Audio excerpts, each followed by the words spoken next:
नमस्ते और स्वागत है इस खास चर्चा में। आज हम बात कर रहे हैं प्रधानमंत्री मोदी की हालिया जापान यात्रा पर। ये 29-30 अगस्त 2025 को हुई थी।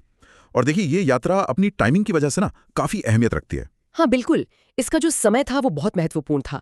मतलब सोचिए, ये ठीक तब हुई जब अमेरिका ने भारत पर वो 50% टैरिफ लगाए थे। हाँ। और खबरें ये भी थीं कि अमेरिकी राष्ट्रपति भारतीय प्रधानमंत्री के फोन कॉल्स भी नहीं ले रहे थे। अच्छा। और साथ ही ये पीएम मोदी की चीन यात्रा से ठीक पहले शेड्यूल थी। तो आज हम इसी 48 घंटे की यात्रा के गहरे मायने समझने की कोशिश करेंगे, है ना। मतलब क्या बड़े समझौते हुए, सिंबॉलिक रूप से क्या खास हुआ और उसके भू राजनीतिक मतलब क्या है। हाँ, हमारे पास देखिए कई स्रोत हैं, न्यूज आर्टिकल्स हैं, सरकारी रिलीज हैं और एनालिसिस भी हैं।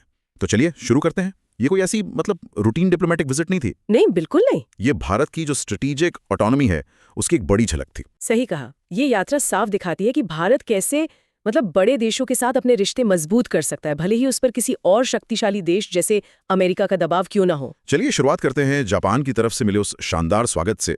ये अपने आप में दिखाता है कि जापान इस विजिट को कितनी गंभीरता से ले रहा था। हाँ, सबसे पहले तो टोक्यो स्काई ट्री, जो जापान की सबसे ऊंची इमारत है, उसे भारतीय तिरंगे के रंगों में रोशन किया गया। हाँ, वो विजुअल्स काफी प्रभावशाली थे। और ये किसी विदेशी नेता के लिए बहुत ही खास सम्मान था। ऐसा पहले नहीं हुआ है। बिल्कुल। और सिर्फ इतना ही नहीं, प्रधानमंत्री मोदी को कांते यानी जापानी पीएम के आधिकारिक आवास पर पूरा फॉर्मल गार्ड ऑफ ऑनर दिया गया। हाँ, और ये सम्मान आमतौर पर जापान अपने सबसे करीबी सहयोगियों क्लोजेस्ट एलाइज को ही देता है। तो ये सिर्फ औपचारिकताएं नहीं थी। नहीं, बिल्कुल नहीं। ये जापान का एक तरह से पक्का इरादा दिखाती हैं कि वो भारत के साथ संबंधों को एक नए लेवल पर ले जाना चाहता है। टोक्यो में जो भारतीय समुदाय था, उनका उत्साह भी जबरदस्त था। जय हो और भारत माता की जय के नारे गूंज रहे थे।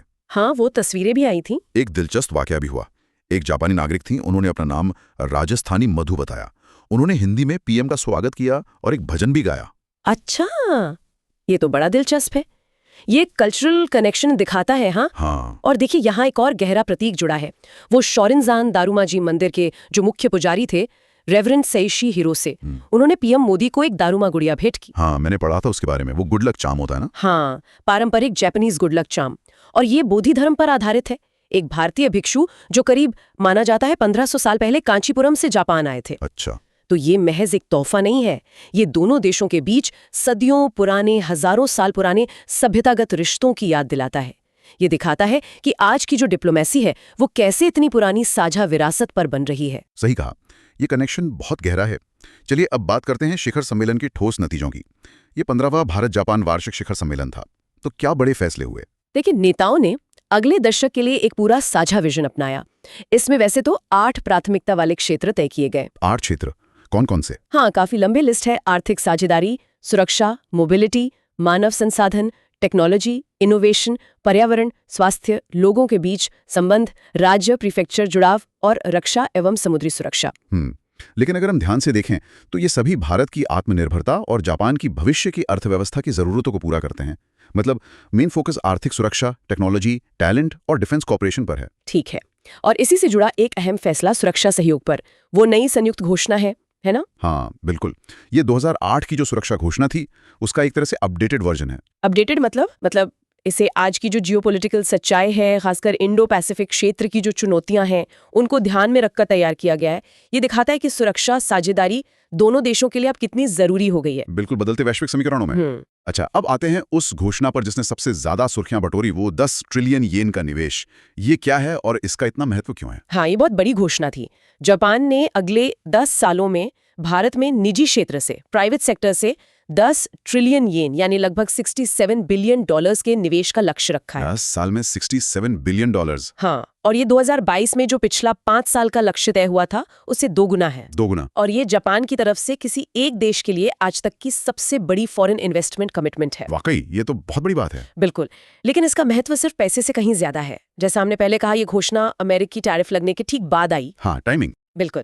ये दुनिया को और खासकर अमेरिका को एक सीधा संदेश है कि देखो, आपकी जो दंडात्मक नीतियां हैं वो भारत को आर्थिक रूप से अलग थलग नहीं कर सकती। भारत के पास मजबूत विकल्प मौजूद है।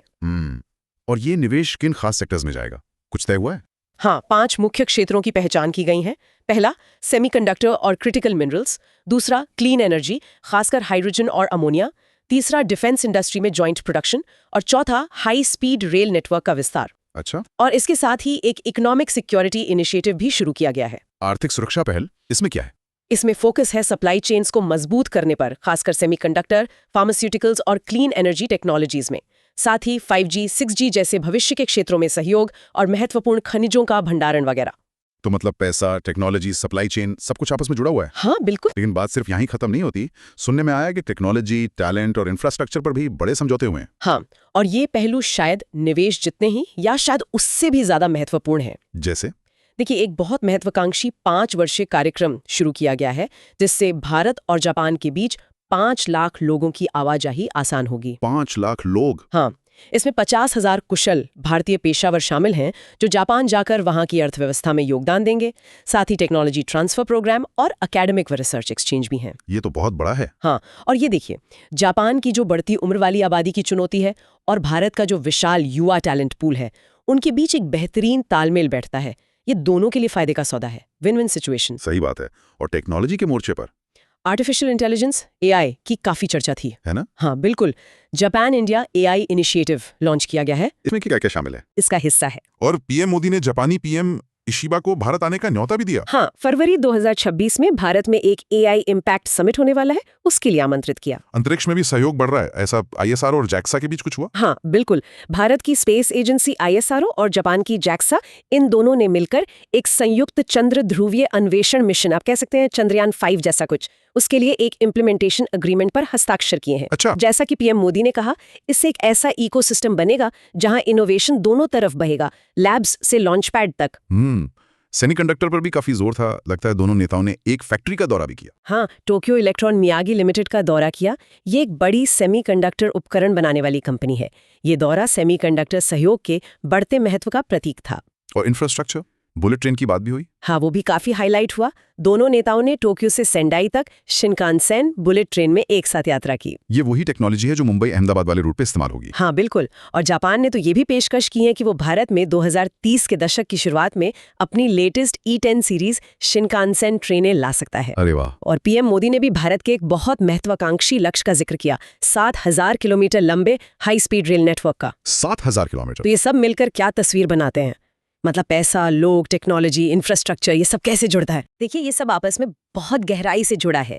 ये दिखाता है कि भारत टेक्नोलॉजी में आत्मनिर्भर भारत की ओर तेजी से बढ़ रहा है, खासकर सेमीकंडक्टर और AI जैसे अहम क्षेत्रों में। ये पश्चिम पर, वेस्ट पर निर्भरता कम करने की एक सोची समझी कोशिश है। टैलेंट का आदान प्रदान, जैसा हमने कहा, दोनों देशों की जरूरतों को पूरा करता है। जापान की एजिंग पॉपुलेशन और भारत का यूथ। बिल्कुल। और हाई स्पीड रेल जैसी बड़ी परियोजनाएं जापानी विशेषज्ञता के साथ भारत के आर्थिक विकास और कनेक्टिविटी को पूरी तरह बदल सकती हैं। सही है। अब आते हैं इसके व्यापक भू राजनीतिक मतलब पर, खासकर अमेरिका और चीन के संदर्भ में इसे कैसे देखा जाना चाहिए? देखिए, दोनों नेताओं ने एक स्वतंत्र, खुले और नियम आधारित Indo Pacific, free, open and rule based Indo Pacific के प्रति अपनी कमिटमेंट दोहराई। ये तो स्टैंडर्ड लाइन है आजकल। हाँ, लेकिन इसके साथ ही उन्होंने पूर्वी और दक्षिण चीन सागर में जो गतिविधियां हो रही हैं, उन पर चिंता भी जताई। तो ये चीन के लिए एक स्पष्ट संकेत है। रक्षा सहयोग में भी कुछ अहम हुआ। आपने कहा था कि जॉइंट प्रोडक्शन की बात हुई। हाँ, ये बहुत महत्वपूर्ण है। अगली पीढ़ी के जो डिफेंस इक्विपमेंट है, उन्हें साथ मिलकर डिजाइन और उत्पादन करने पर सहमति बनी है। और सिर्फ अपने इस्तेमाल के लिए नहीं, बल्कि दुनिया के लिए। मतलब ये भारत जापान साझेदारी को एक ग्लोबल डिफेंस सप्लायर के रूप में स्थापित करने की महत्वाकांक्षा दिखाता है। ये तो बहुत बड़ी बात है। अच्छा, एक दिलचस्प बात यह है कि अमेरिका के साथ जो भी तनाव की खबरें थीं, उसके बावजूद क्वाड को लेकर प्रतिबद्धता दोहराई गई। हाँ बिल्कुल। पीएम मोदी ने पीएम इशिबा को इस साल के अंत में भारत में होने वाले क्वाड नेताओं के शिखर सम्मेलन के लिए आमंत्रित भी किया। तो ये क्या दिखाता है? ये दिखाता है कि क्वाड जैसे जो मल्टीलैटरल फोरम है, वो द्विपक्षीय मतलब बायलैटरल तनावों से ऊपर उठकर भी काम कर सकते हैं। और शायद ये भी कि भारत और जापान इंडो पैसिफिक सुरक्षा के लिए मिलकर पहल करने को तैयार हैं, जरूरत पड़ने पर अमेरिका से स्वतंत्र होकर भी। और पीएम मोदी ने जापान के पूर्व प्रधानमंत्रियों से भी मुलाकात की। हाँ, फुमियो किशिदा और योशिहिदे सुगा से भी मिले, जो अब जापान इंडिया एसोसिएशन के अध्यक्ष हैं, और जापानी बिजनेस लीडर्स को भी संबोधित किया। वहां उन्होंने कहा कि जापान की उत्कृष्टता और भारत का पैमाना एक आदर्श साझेदारी बना सकते हैं। जापान की तकनीक और भारत की प्रतिभा मिलकर इस सदी की तकनीकी क्रांति का नेतृत्व कर सकते हैं, ये भी कहा था उन्होंने। हाँ बिल्कुल। तो वॉशिंगटन के लिए इसमें क्या संदेश छिपे हैं, अगर हम समेटें तो? देखिए, कई सारे संदेश हैं। पहला और सबसे बड़ा, स्ट्रेटेजिक ऑटोनॉमी का प्रदर्शन। भारत साफ दिखा रहा है कि वो अमेरिकी दबाव या नाराजगी के बिना भी अपनी महत्वपूर्ण साझेदारियां मजबूत कर सकता है। और ये $67 बिलियन का जापानी निवेश इसका सबसे बड़ा सबूत है। हाँ, ये रकम अपने आप में एक संदेश है। बिल्कुल। दूसरा, ये साझेदारी साझा लोकतांत्रिक मूल्यों पर आधारित है। ये अमेरिका के कथित लेन देन वाले मतलब ट्रांजैक्शनल रवैये के विपरीत एक विकल्प पेश करती है। तीसरा, टेक्नोलॉजी में आत्मनिर्भरता के लिए जापान एक अहम साथी बन सकता है। इससे अमेरिकी टेक कंपनियों पर निर्भरता कुछ हद तक कम हो सकती है, खासकर सेमीकंडक्टर और एआई जैसे क्षेत्रों में। चौथा, इंडो पैसिफिक में भारत और जापान मिलकर नेतृत्व करने को तैयार हैं। और पांचवां, ये एशिया की 2 सबसे बड़ी लोकतांत्रिक अर्थव्यवस्थाओं के बीच गहरे आर्थिक एकीकरण का रास्ता खोलता है।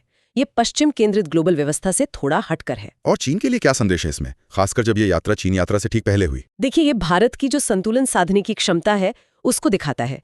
जापान के साथ मजबूत सुरक्षा और आर्थिक रिश्ते चीन पर एक तरह से लगाम कसने की क्षमता देते हैं। और दूसरी तरफ चीन के साथ बातचीत जैसे SCO समिट में जाना वो सीधे टकराव से बचाता है। ये जो स्ट्रेटेजिक स्थिति है ये भारत को सभी बड़ी शक्तियों के साथ मोल भाव करने की बेहतर गुंजाइश देती है। ये बात भी याद रखना जरूरी है कि भारत जापान रिश्ते सिर्फ आज की जियोपॉलिटिक्स की देन नहीं है, इनकी जड़ें तो बहुत गहरी हैं। हाँ, ये बहुत महत्वपूर्ण पॉइंट है। जैसा कि PM इशिबा ने भी अपनी बातचीत में कहा, ये रिश्ते तो 6वीं शताब्दी में बौद्ध धर्म के जापान पहुंचने से शुरू होते हैं। बौद्ध धर्म से? हाँ, ये जो हजारों साल पुराने सभ्यतागत संबंध है ये इन रिश्तों को एक बहुत मजबूत और टिकाऊ आधार देते हैं जो आज की उठापटक से कहीं ज्यादा गहरा है। और आधुनिक समय में भी देखें तो ये 2014 के बाद PM मोदी की जापान की 8वीं यात्रा थी। हाँ, 8वीं। और PM इशिबा के साथ उनका ये पहला शिखर सम्मेलन था। ये दिखाता है कि ये रिश्ते कितने इंस्टीट्यूशनलाइज्ड हो गए हैं, मतलब नेतृत्व बदलने से ये रुकते नहीं, चलते रहते हैं। व्यापार के आंकड़े भी तो बढ़ रहे हैं लगातार। हाँ, द्विपक्षीय व्यापार 2023-24 में लगभग $23 बिलियन तक पहुंच गया है और जापान भारत में 5वां सबसे बड़ा FDI स्रोत है, जिसका कुल निवेश अब तक $43 बिलियन से ज्यादा हो चुका है। तो भविष्य के लिए इसके क्या मायने हैं? ये जो $67 बिलियन का नया निवेश आने वाला है, ये क्या बदलाव लाएगा? देखिए, ये अगले 10 सालों में आर्थिक रिश्तों को एक अभूतपूर्व मतलब अनप्रेसिडेंटेड स्तर पर ले जाएगा। कुछ अनुमान है कि इससे 2035 तक द्विपक्षीय व्यापार तिगुना हो सकता है। तिगुना? हाँ, और वो जो 5 लाख लोगों की आवाजाही की बात है, खासकर 50,000 कुशल पेशेवरों का जापान जाना, ये भारत के लिए रोजगार और स्किल डेवलपमेंट के बहुत बड़े अवसर पैदा करेगा। और देखिए, इस एक यात्रा में कुल 21 औपचारिक परिणाम हासिल हुए, 6 समझौते, 7 MOU, 8 नई पहलें। ये भारत की जो व्यापक कूटनीतिक क्षमता है उसको दर्शाता है। सही बात है। कुल मिला के देखें तो ये यात्रा इंडो पैसिफिक व्यवस्था को एक नया आकार देने की क्षमता रखती है। ये एक वैकल्पिक गठबंधन की नींव रख सकती है, एशियाई लोकतांत्रिक अर्थव्यवस्थाओं के बीच एक मजबूत आर्थिक ब्लॉक बना सकती है और भारत तथा जापान को अगली पीढ़ी की टेक्नोलॉजी डेवलपमेंट में सह नेता के रूप में स्थापित कर सकती है। तो अगर हम पूरी बात को समेटें तो प्रधानमंत्री मोदी की जापान यात्रा सिर्फ एक हाई लेवल मीटिंग या कुछ समझौतों पर साइन करने से कहीं ज्यादा थी। हाँ, बहुत ज्यादा। ये एक रणनीतिक रूप से बेहद महत्वपूर्ण समय पर भारत की ओर से एक बहुत सोचा समझा और शक्तिशाली कदम था। बिल्कुल। इस एक यात्रा ने एक साथ कई लक्ष्य साधे। इसने दुनिया को भारत के रणनीतिक विकल्प दिखाए, खासकर तब जब अमेरिका से रिश्ते कह सकते हैं तनावपूर्ण थे। हाँ। इसने साझा मूल्यों और सभ्यतागत संबंधों पर आधारित लोकतांत्रिक साझेदारियों की ताकत और स्थिरता को रेखांकित किया। इसने वैश्विक मंच पर नेतृत्व करने की भारत की क्षमता का प्रदर्शन किया और ये सब करते हुए भी अपनी रणनीतिक स्वायत्ता बनाए रखी। हाँ, बिल्कुल। जैसा कि इसके ठीक बाद चीन यात्रा की योजना से साफ है, भारत किसी एक खेमे में बंधा नहीं है।